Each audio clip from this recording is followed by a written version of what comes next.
This is your today's edition of www.localnewsnet.com, bringing you a special feature of interest as they happen, where they happen, when they happen, and how and why they happen. So take your time. In City 2, are one in heart and mind, in working for the good of our district.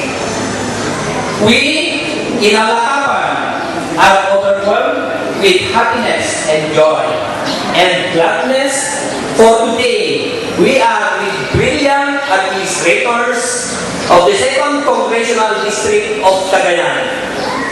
From Santa Praxedes, we have the beauteous District Supervisor, Dr. Rosalie Guzman. Of course, we have another beauteous District Supervisor of Claveria District. Claveria East District. We have Dr. Griselda Martinez. And another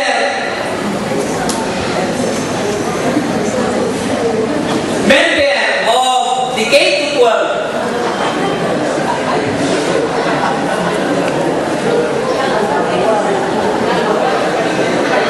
a district supervisor of Sanchez Mira District. We have Dr. Renato alias Bong Hernandez.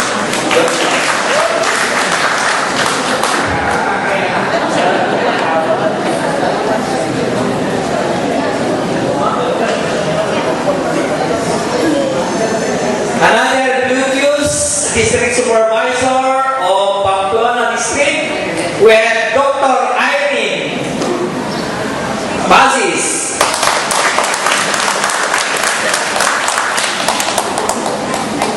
And of course, we have the most beautiful, not beauteous anymore, beautiful, a dual citizenship of Abulog District. We have a Filipino citizen and a senior citizen.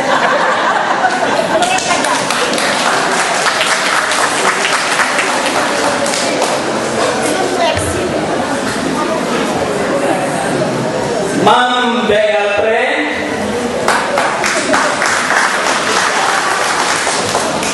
and we have the most visible District Supervisor, the only District Supervisor of Balestero. Kasi yung isa lang siya.